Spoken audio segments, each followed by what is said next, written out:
मेरे यानी नरेंद्र मोदी, सुनिए मेरे जूतों की कहानी।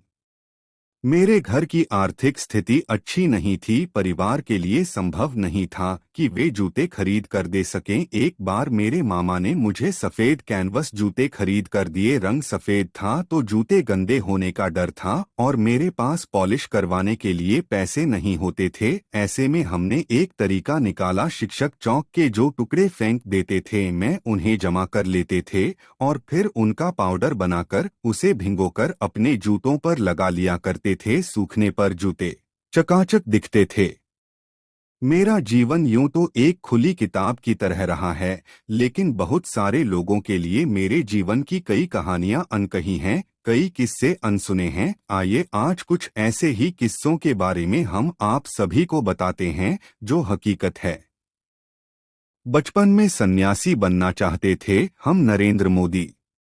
मैं बचपन से ही सन्यासी बनना चाहते था। गुजरात के वडनगर में मेरा जन्म हुआ। हम बचपन से साधु जीवन और सन्यास बेहद पसंद था। एक बार तो मैं घर छोड़कर भी चले गए थे। 6 भाई बहनों के परिवार में हमारा बचपन गरीबी में गुजरा है। वडनगर रेलवे स्टेशन पर मेरे पिता की चाय की दुकान थी और मैं स्कूल से आने के बाद चाय बेचा करता था। जब हम युवावस्था की दहलीज पर थे और करीबन 17 वर्ष की उम्र में घर छोड़ के मैं अपनी आध्यात्मिक यात्रा पर निकल गया था, लेकिन किस्मत को कुछ और भी मंजूर था।